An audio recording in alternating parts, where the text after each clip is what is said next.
አዲስ ነገር በፕላቲኒየም ፕሮፐርቲ አድቫይዘርስ አፓርትመንቶችን በአዲስ አበባ ቪላ ቤቶችን ደግሞ በዱከም ቢሾፍቱ እየገነባን እንገኛለን። ከዚህ ቀደም ቦሌ ላይ ጥንቅቅ አድርገን ገንብተን አስረክበናል። አሁን ደግሞ እዛው ቦሌ ላይ አዲስ አፓርትመንት እየገነባን እንገኛለን። የፒኮክ ፓርክ ቪው ያለው እጅግ ዘመናዊና ቅንጡ በሆነው አፓርትመንታችን ለጥቂት ቤቶች ብቻ ቅናሽ አድርገን እየጠበቅናችሁ እንገኛለን።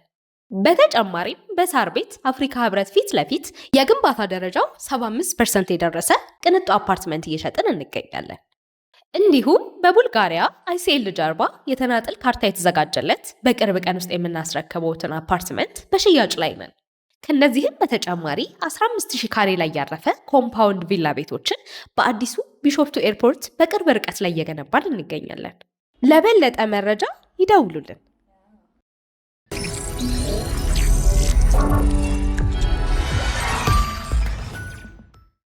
ይህ አዋዜ ሰበር ነው። ኩዌት ክፉኛ ተመታች። አየር ማረፊያዋ ላይ በርካታ ሰዎች ቆስለዋል። አየር ማረፊያዋም ተርሚናል 1 ክፉኛ ተጎድቷል ተብለዋል። ዝርዝሮቹን እንሆም። ኢራን የዓለም የነዳጅና ጋዝ 20 በመቶ መተላለፊያን በቁጥጥር ስር አውላ የኔ የራሴ የግሌ ብላ ካወጀች እነሆ 3 ወር ከ1 ሳምንት ሆነ። ወዘቀሊጦሙ አሜሪካ በቦምብም በድርድርም አልሆነላትም። የዓለም ኢኮኖሚም እየተቆራመደ ነው። የቀደመው የዓለማችን ልዕለ ኃያል የነበረው የዩናይትድ ስቴትስ አሜሪካ ጦር አሁን በኢራን ዙሪያ ራሱን ለመከላከል በጥፊ የሚጠፋጠፍ ተርታ ኃይል ሆኗል። ትናንትም የአሜሪካ ጦር ራሴን ለመከላከል የኢራንን ቦሊስቲክ ሚሳይሎችና ሰው አልቦች መርከቦችና የሰላጤውን አገራት እንዳይመቱ አክሽፌያለሁ ብለዋል። ኢራን በወገኗ በአንድ የክልሏ አገር ውስጥ የሚገኝ የአሜሪካ ጦር ሰፈሮችና ሄሊኮፕተሮችን በሚሳይሎችና በሰው አልቦች አጥቅቻለሁ ስትል አስታውቃለች። የአሜሪካ ማዕከላዊ ዕዝ ቴሄራን ኩዌት ላይ 2 ባህሬን ላይ 3 ሚሳይሎች የተኮሰች ቢሆንም ሁሉም ተመተው ወድቀዋል ወይም ከኢላማ ውጪ ተሰናክሏል ብለዋል። ነገሩ አንዱ ቢያንስ እውነት አይደለም።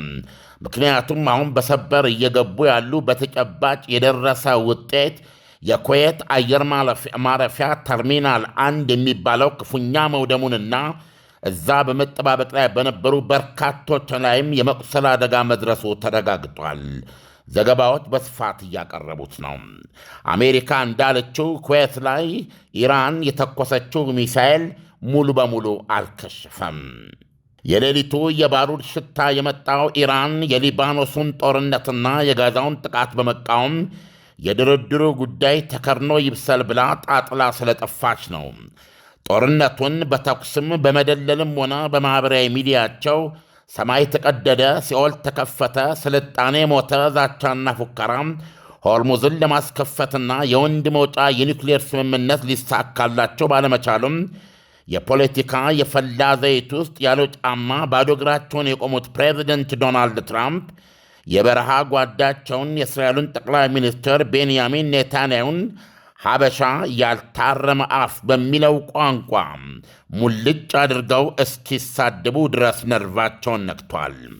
አንተ የለየል እብድነ፣ እኔ ባልሆን ኖሮ ይሄኔ ውህን ቤት ተከርችመ ነበረ፣ በእኔ ነው ያለኸው፣ አገሬ ጠላ፣ በአንተ ዳፋም እስራኤልን ሁሉም ጠላት ሲሉ ተናግረዋቸዋል። አክሲዮስ እንደገለጸው እንደሚጠበቀው ኔታንያሁን ብልጭ ብሎባቸው እና ምን ላድርግህ፣ እጄን አጣጥፌ ልቀመጥ እንዴ፣ ቀውስስ አንተ ምን ይላል ይሄ ብለው ምላሽ ሳይሰጡ ቀርተዋል። ትራምፕ አሜሪካንን ዳግም ታላቅ አደርጋለሁ የሚል መፈክር የደነገገ ባቡር ላይ ሀገሪቱን አሳፍረው አሜሪካንን እንደ ወትሮዋ ታላቅ አለመሆኗ ማረጋገጫ እያደረጋቸው የሆነ ጣፈንታ የሚሉ ጥያቄዎች እየተነሱ ነው።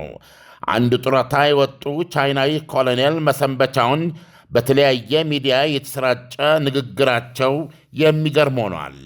አሜሪካ የዓለም ፖሊስ የምትሆንበት አቅም አሁን የላትም። ብዙ መዘዝ ሳይመዘዝ ከመካከለኛው ምስራቅ መሰስ ብላ ወጥታ ወደ ጓሮዋ ምዕራባዊ ንፍቀ ክበብ ትከተት፣ ጓሮዋን ትኮትኩት።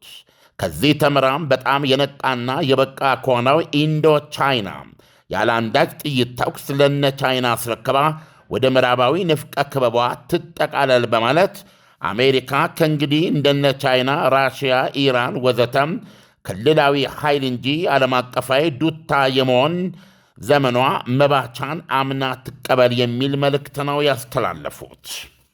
ቀደምቶቻቸውን እነ ባራክ ሁሴን ኦባማንና ጆ ባይደንን ላንቁሳ ልፍስፍስ ቅልስልስ አሜሪካንን ተንኳሰው አንኳሰሷት ሲሉ በመክሰስ የሚታወቁትና ከዳግም ታላቁ ማጋ እንቅስቃሴና መሪዋ ትራምፕ በኋላ ክብሯ ተመለሰ ተፈራችም ያሏት አሜሪካ ትናንት ሌሊቱን ሆርሙዝ ሰርጥ ከባቢ ደሴቶች አንዷ በሆነችው ኮሽም ደሴት ላይ የኢራንን እስላማዊ አብዮተኞች ወታደራዊ የመሬት መቆጣጠሪያ ጣቢያን ስናጠቃም በሰርጡ በመተላለፍ ላይ በነበሩ ሰላማዊ ባህረተኞችን ለመምታት የተኮሱትን 3 ሰው አልቦች መተን ጥለናል ብላለች።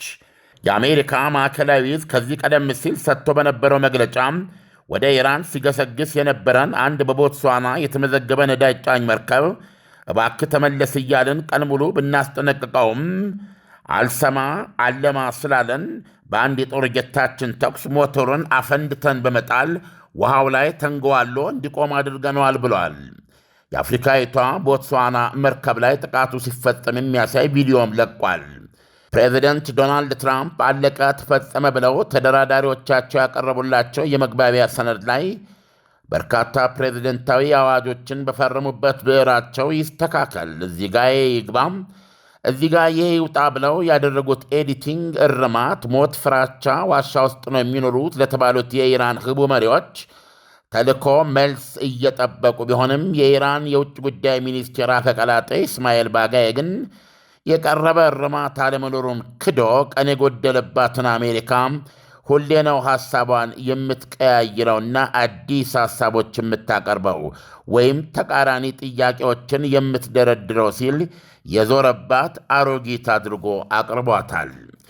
ይህም ቢሆን የአሜሪካ ሴንትኮም ማዕከላዊ ዕዝ እስካሁን ድረስ ከቦትስዋና ጦልጧላ ነዳጅ ቀጂ ጋር 6 የንግድ መርከቦችን ሳሰናክል ሌላ 122 መርከቦችን ደግሞ ከኢራን መግዛትም ሆነ መሸጥ አይቻልም ብዬ መንገድ አስቀይሬያቸዋለሁ ብሏል። እስካሁን ፕሬዚደንት ዶናልድ ትራምፕ እንደሚሉት እንዲህ አይነቱ ከበባና ክልከላ ኢራንን በየቀኑም $500 ሚሊዮን የሚያሳጣና እንደ እውነቱ ከሆነ ከቢ2 ቦምብ ጣዮች የሚጣሉትን ምሽግ ደርማሽና ጥይት ቆፋሪ መዶሻ ቦምቦች ጉዳት ያልተናነሰ ነው ባይ ናቸው። ኢራን ለዚህን ያህል ጊዜ እንደ ማጅላን ጫማዎቿን እየበላች የመጽናቷ ምክንያት ጦርነቱ የሆርሙዝ ሰርጥን ሉዓላዊነት አጎናጽፏትና በታሪክ የአሜሪካ ልዕለ ኃያልነትን የቆለመመች የመጀመሪያዋ ሀገር ሆና ከወደቀችበት ለመነሳት ነው። ትራምፕ አትነሽም እያሉ ነው። ምክንያቱም ትራምፕ ተደረሰ የተባለውን የመግባቢያ ሰነድ ከማብሰር ይልቅ ማድረቅ ያስፈለጋቸው ከስምምነቱ በኋላ ጦርነቱ በሁሉም ግንባሮች ሲቆምና አሜሪካ የባህር ከበባውን ስታነሳ ኢራን ሆርሙዝ ከጦርነቱ በፊት ወደ ነበረበት ነፃ የዓለም መተላለፊያነቱን እንደምትመልስና በሚኖሩትም የ60 ቀናት የድርድር ጊዜያት በኒውክሌር ፕሮግራሟን እርም ብላ በአጭር ጊዜ ውስጥ ለአቶሚክ ቦምብነት አንዲት ጋት ብቻ የቀረውን 60 በመቶ የበለጸገ ዩራኒየም አወድም ዘንድ መቼና እንዴት እንደምታስረክበኝ ግልጽ አድርጋ ታስቀምጥ የሚል ነው። ይህ በእንዲህ እንዳለ በአሜሪካ የእስራኤልና የሊባኖስ አምባሳደሮች አዲስ ዙር ድርድር ጀምረዋል። የሁለቱ ወገኖች ድርድር የጀምረው ፕሬዚደንት ትራምፕ ከጠቅላይ ሚኒስትር ቤንያሚን ኔታንያሁና ከሄዝቦላ ከፍተኛ ሰው ጋር አውርቼም ተኩስ አቁም እንደሚያደርጉ አረጋግጫለሁ ብለው መግለጫ ከሰጡ በኋላ ነው። እስራኤልና ሊባኖስ ከእስራኤል ምስረታ 1948 ጀምሮ በፈረንጅ አቆጣጠር የሰላም ስምምነትና ዕውቅና ሳይለዋወጡ በጦርነት ሁኔታ ውስጥ የሚኖሩ አገራት ናቸው።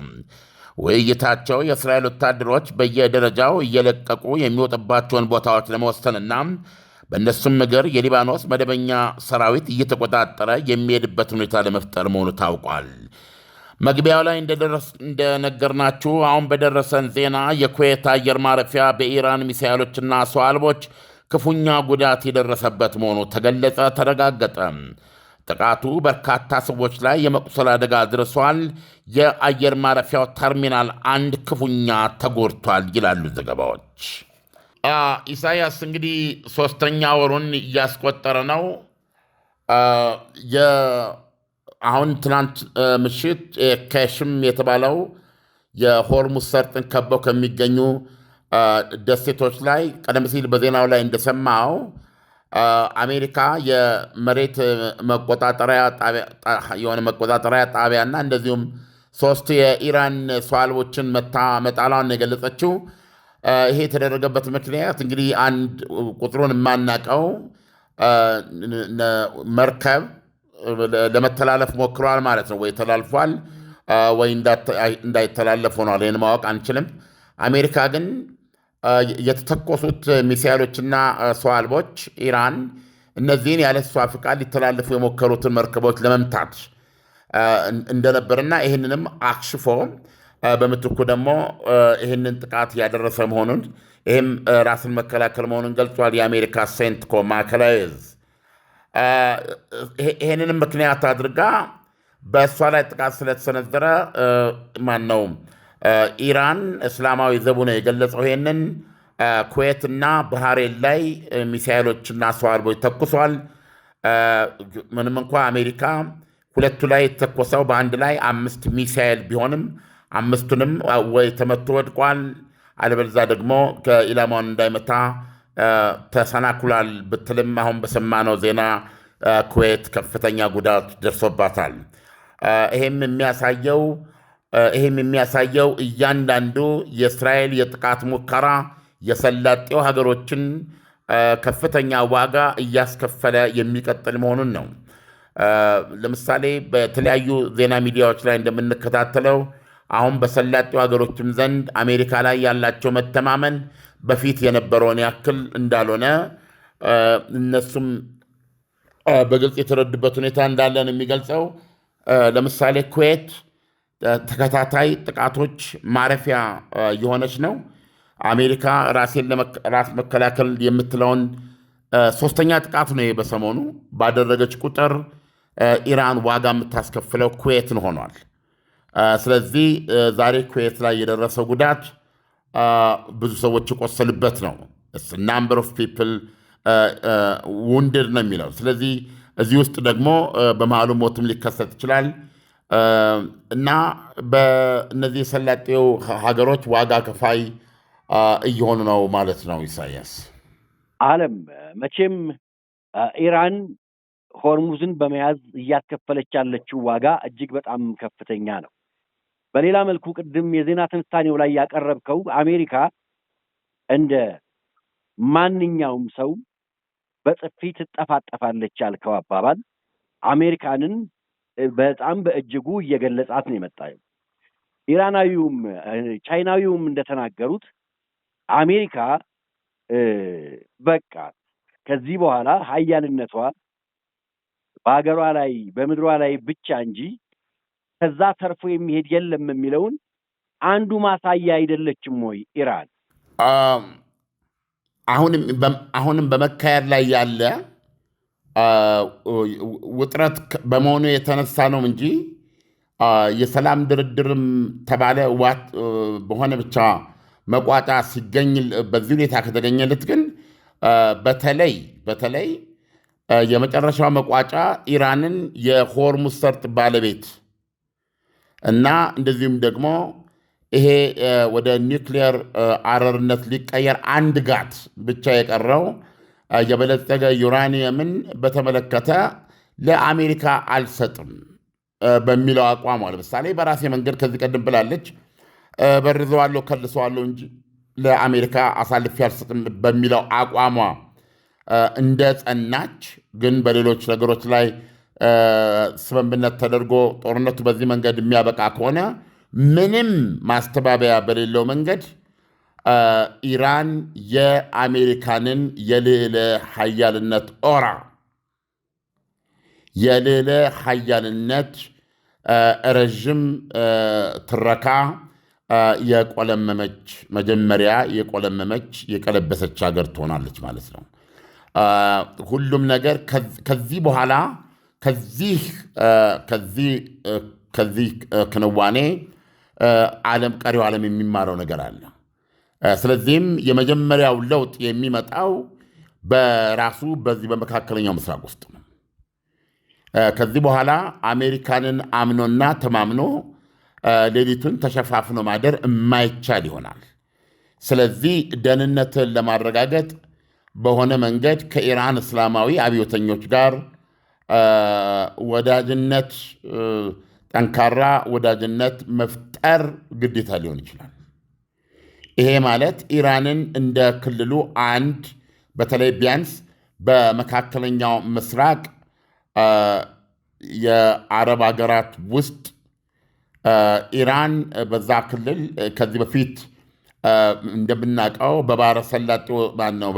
በመጀመሪያው የኢራን ኢራቅ ጦርነት ወቅት በጠላትነት ፈርጀው በደቦ የደበድቧት ሀገር ነች። ስለነዚህ እስላማዊ ቤተኞች ማለት ነው። ሊያሸንፏቸው የሞከሯቸው ሀገሮች ናቸው። ከዛም በኋላ መጨረሻ ላይ ሳውዲ አረቢያና ኢራን በቻይና አማካኝነት እንዲታረቁ መደረጉን ማስተዋል አለብን። ከዛ በኋላ አሁን እየመጣ ባለው እውነታ ደግሞ ይሄ ጦርነት፣ ይሄ ሁኔታ ፍጻሜው ዶናልድ ትራምፕ ያሉበት የፖለቲካ ውጥረት፣ ያሉበት የኢኮኖሚ ጣጣ ወይም ዓለም በተመለከተ ምክንያቱ በምንም ይሁን ወይም ደግሞ ለራሳቸው ፖለቲካዊ ህልውና በማሰብና በራሷ በአሜሪካ ፖለቲካ፣ በነገራችን ላይ አሜሪካ ውስጥ ያለው ፖለቲካም የአጠቃላይ የአሜሪካ ኃይል የመናጋት ውጤት ነው። አሜሪካ አሁን ከራሷ ጋር የምትናቆር ኃይል ሆናለች። ስለዚህ በዚህ መካከል ይሄንን ሁኔታ ባለበት ጥለው ዶናልድ ትራምፕ የሆርሙዝን ሰርጥ ጉዳይ የራሳችሁ ጉዳይ ብለው ለኢራን አስረክበው ከወጡ ምንም በማያጠራጥር ሁኔታ አሜሪካ እንደቀደመው አትሆንም እና የማትሆነውም በኢራን ተበግራ ይሆናል ማለት ነው። አሁንም ማወቅ ያለብህ የኢራን እስላማዊ አብዮተኞች እያደረጉ ያሉት ነገር ምንድን ነው? ስልጣኔ ይሞታል፣ ሰማይ ተቀድም ያልኩን ሁሉ ዶናልድ ትራምፕ ብለው ምንድነው ሲሞት መጣ ቢሉት ምንድነው ይባለው አባባል አለ፣ አንዱን ግባ በለው የሚል አቋም በመያዝ አሁንም ኃይል አለኝ ከበፊቱ የበለጠ ከ6 ሳምንቱ የበለጠ ላመጣው የምችለው ጉዳት አለ የሚሉ ከሆነ ይምጡ የሚል ነው እና እርስዎ መጥተው አሜሪካ መታ እስራኤል መታ እኛን እንዲህ የምታደርግ ከሆነ እኔ ደግሞ እስራኤልንም ማጥቃት እችላለሁ፣ በተለይ የሰለጡ ሀገሮች ላይ ደግሞ እኔ የደረሰብኝን እነሱ ላይ አደርሳለሁ፣ ቶታሊ የሚድል ኢስት ነዳጅ ይቆማል የሚል ማስጠንቀቂያ ይዘው ነው ዋሻ ውስጥ የሚገኙት እና አሁን እነሱ ያሉበት የጦርነት ሁኔታ ነው። አሁን ደግሞ ለዚህ መሳሪያ ያላቸው የዛሬው አንዱ ማሳያ ነው። የኩዌት አየር ማረፊያ ተደብድቧል፣ ደርሶበታል። ሳዑዲ አረቢያ ውስጥ አየር ማረፊያ ውስጥ የነበረ የአሜሪካ አጠቃላይ የጦርነቱን ሁኔታ እየተከታተለ በቀጥታ ለውሳኔ ሰጪዎች ማስተላለፍ የሚችል እጅግ ውድ አውሮፕላን በተቀመጠበት መመታቱን ማስታወስ አለብን። እየወጡ ያሉ ዘገባዎች አሜሪካ በዙሪያዋ ያሉ ጦር ሰፈሮች ላይ የደረሰው ጉዳት እስካሁን ድረስ በተለያየ ሳተላይት መረጃ እንኳ ሙሉ በሙሉ ያልተገለጸና ከባድ እንደሆነ ነው የሚገለጸው። ስለዚህ ዶናልድ ትራምፕ ቤዚካሊ ቀነ ገደብ መስጠት አቁመዋል። የተኩስ አቁሙ ስምምነት ዘልዛላ የተኩስ አቁሙ ስምምነት ነው፣ ቀነ ገደብ የለውም። ወደ የትም በትናንትና ዕለት የአሜሪካ ውጭ ጉዳይ ሚኒስትር ሩቢዮ አሜሪካ ኮንግረስ ፊት ቀርበው ሲጠይቁ ነበረ። ባጭሩ ምን አሉ? ጦርነቱ አብቅቷል ብለዋል። የሩቢዮ ጦርነቱ አብቅቷል ብለዋል። ጦርነቱ አብቅቷል ምን ማለት ነው? እንዴት ሆኖ ነው የሚያበቃው? ዓለም ይሄ ነው ግራ የሚያጋባው። አሁን እስራኤል ለምሳሌ ከሊባኖስ ጋር በምታደርገው ጦርነት ይሄንን ኢራን ጥቃት ተፈጽሞብኛል በማለት አጸፋዊ ምላሽ መስጠቷ እስራኤልንና ቀሪዎቹን አረብ ሀገራትስ አስደበደብሽን በሚል ሌላ አምባጓሮ ውስጥ አይገቡም ወይ? አዲስ ነገር በፕላቲኒየም ፕሮፐርቲ አድቫይዘርስ አፓርትመንቶችን በአዲስ አበባ ቪላ ቤቶችን ደግሞ በዱከም ቢሾፍቱ እየገነባን እንገኛለን። ከዚህ ቀደም ቦሌ ላይ ጥንቅቅ አድርገን ገንብተን አስረክበናል። አሁን ደግሞ እዛው ቦሌ ላይ አዲስ አፓርትመንት እየገነባን እንገኛለን። የፒኮክ ፓርክ ቪው ያለው እጅግ ዘመናዊና ቅንጡ በሆነው አፓርትመንታችን ለጥቂት ቤቶች ብቻ ቅናሽ አድርገን እየጠበቅናችሁ እንገኛለን። በተጨማሪም በሳር ቤት አፍሪካ ህብረት ፊት ለፊት የግንባታ ደረጃው 75% የደረሰ ቅንጡ አፓርትመንት እየሸጥን እንገኛለን። እንዲሁም በቡልጋሪያ አይሲኤል ጀርባ የተናጠል ካርታ የተዘጋጀለት በቅርብ ቀን ውስጥ የምናስረክበውትን አፓርትመንት በሽያጭ ላይ ነን። ከነዚህም በተጨማሪ 15000 ካሬ ላይ ያረፈ ኮምፓውንድ ቪላ ቤቶችን በአዲሱ ቢሾፍቱ ኤርፖርት በቅርብ ርቀት ላይ እየገነባን እንገኛለን። ለበለጠ መረጃ ይደውሉልን። አሜሪካ ሰልፍ ዲፌንስ ውስን ራስን የመከላከል እርምጃ ነው የምትለው። ኦኬ፣ አሁን ኩዌት አየር ማረፊያ ላይ የደረሰ ጉዳት አለ። ስለዚህ አሜሪካ አሁንም ይሄንን ለመበቀልም ሆነ ዳግም ሌሎቹ ላይ እንዳተኩስ ለማድረግ ብላ እስራኤል ላይ ኢራን ላይ እርምጃ መውሰድ አትችልም። ቤዚካሊ እየነገሩን ያሉት ራስን የመከላከል እርምጃ ነው መወስደው ነው የምትለው አሜሪካ። ኢስኖ ሞር አታክ እያደረገች አይደለም።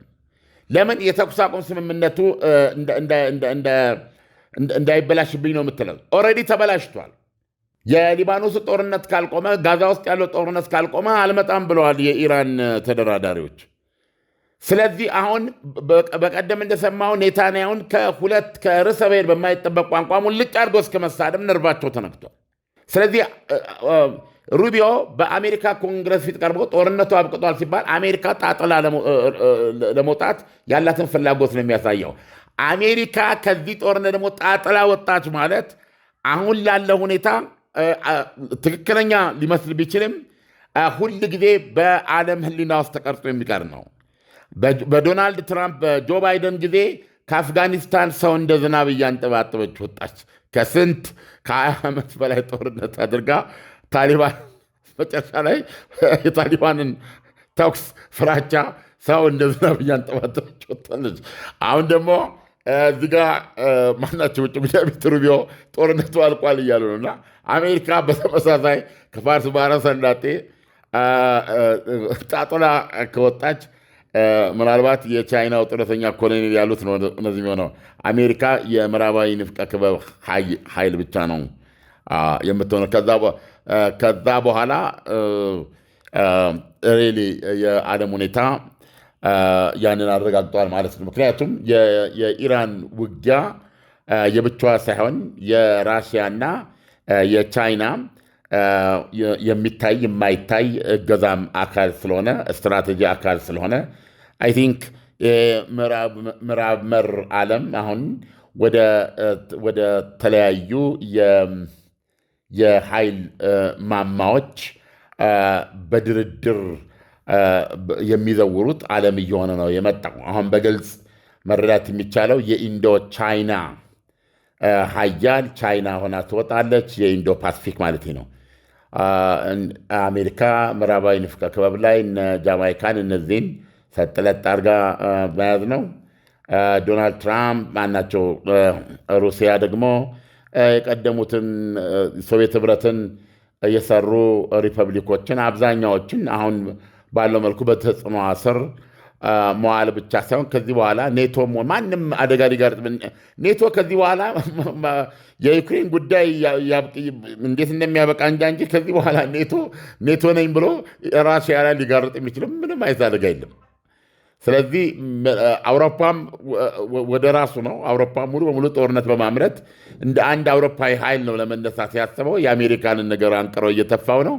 ስለዚህ የተለያዩ የኃይል ጉልላቶች የዛሬ 10 ዓመት ላይ ይችላል እንደዚህ የምናይበት ሌላ አይነት አዲስ አሰላለፍ እየሆነ ነው የሚመጣው እና የመጀመሪያውና አስገምጋሚው ትልቁ ደወል የሚሆነው አሜሪካ ሆርሙዝ ሰርጥን አስረክባ ልታሸንፈው የምትችለውን ጦርነት ማለት ነው። አሜሪካ ሆርሙዝ ሰርጥን አስረክባ የሰላጤዎችን አገሮች ዕጣ ፈንታም አልቻልኩም ብላ እስራኤልንም ራስሽ ተወጪው ብላ ጣጥላ ከወጣች የኢራን እስላማዊ አብዮተኞች ሪሊ እስከ ወዲያኛው የሚጸኑበትን አስተማማኝ መዋቅር ይዘረጋሉ ማለት ነው። ዓለም አሁን በዚህ ትንታኔ መሰረት ከሄድን አሜሪካ ከዚህ በኋላ እንደቀደመው ታፍራና ተከብራ የምትኖር ሀገር ትሆናለች ወይ? ይሄን ነው ከአሁን እያልን ያለ ነው። አሜሪካ እየተሳናት ነው። ሆርሙዝ ከጦርነቱ በፊት የዓለም መተላለፊያ የነበረው ሆርሙዝ ሰርጥ 20% የዓለም የነዳጅ ዘይትና ጋዝ የሚተላለፍበትን ሰርጥ ለኢራን አስረክባ ነው የምትወጣው ማለት ነው። ይሄም የማይሆነው ለምሳሌ አሁን እሳቸው ኤዲት አድርገው የሰነዱ ላይ የመግባቢያ ሰነዱ ላይ መካተት አለበት 60 ቀን የሚለው ራሱ እንዲያጥር እንዲደረግ በማለት ጠይቀዋል። ኢራኖች ለዚህ ጥያቄያቸው ምን ምላሽ ይሰጣሉ ነው ገብቷል። ያ ምላሻቸው ሆርሙዝ ሰርጥ እንደገና ይከፈታል ነው የሚሉት እነሱ። ዊል ቢ ሪኦፕንድ ይላሉ በድርድራቸው ላይ እኮ። እንደገና ይከፈታል ሲባል እንዴት? በቃ መርከቦች ይተላለፋሉ፣ ግን በኢራን ሉዓላዊነት ስር እያለ ነው ወይስ እንደነበረው እንደ ጥንቱ እንደ ጠዋቱ? አሁን ዶናልድ ትራምፕ ያቀረቡት ማረሚያ እንደ ጥንቱ እንደ ጠዋቱ እንደምታደርጉ ይህንን የተባለውን የኒውክሌር ጫፍ ላይ ያደርሳችሁን ዩራኒየም እንደምትሰጡኝ እና እንደሚወድም አረጋግጡልኝ ነው። ከወዲሁ ንገረኝ ካልከኝ አያረጉትም። ስለዚህ በአሜሪካ በኩል የሚታየው ነገር ምንድን ነው? ሌላ ይህን ጦርነት ለማሸነፍ የሚያስፈልገውን ውጊያ የመቀጠልን አስፈላጊነት በማስቀረት ለመሸሽ ነው። ይሄ እንደሆነ ደግሞ ኢራኖችም ሆነ አማካሪዎቻቸው ግንዛቤ አላቸው። ስለዚህ እንደ ማጅላን ጫማ እየበሉም ቢሆን ታግሰው ይሄ ውጤት እንዲመጣ ነው የሚጠብቁት። አሁን በምናየው ሁኔታ ኢሳያስ፣ መልካም ቀን። ዓለም ለአንተም መልካም ቀን ይሁንልህ። አዲስ ነገር በፕላቲኒየም ፕሮፐርቲ አድቫይዘርስ አፓርትመንቶችን በአዲስ አበባ ቪላ ቤቶችን ደግሞ በዱከም ቢሾፍቱ እየገነባን እንገኛለን። ከዚህ ቀደም ቦሌ ላይ ጥንቅቅ አድርገን ገንብተን አስረክበናል። አሁን ደግሞ እዛው ቦሌ ላይ አዲስ አፓርትመንት እየገነባን እንገኛለን። የፒኮክ ፓርክ ቪው ያለው እጅግ ዘመናዊና ቅንጡ በሆነው አፓርትመንታችን ለጥቂት ቤቶች ብቻ ቅናሽ አድርገን እየጠበቅናችሁ እንገኛለን።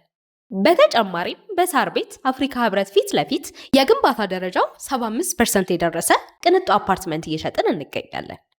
እንዲሁም በቡልጋሪያ አይሲኤል ጀርባ የተናጠል ካርታ የተዘጋጀለት በቅርብ ቀን ውስጥ የምናስረክበውትን አፓርትመንት በሽያጭ ላይ ነን። ከነዚህም በተጨማሪ 15000 ካሬ ላይ ያረፈ ኮምፓውንድ ቪላ ቤቶችን በአዲሱ ቢሾፍቱ ኤርፖርት በቅርብ ርቀት ላይ እየገነባን እንገኛለን። ለበለጠ መረጃ ይደውሉልን።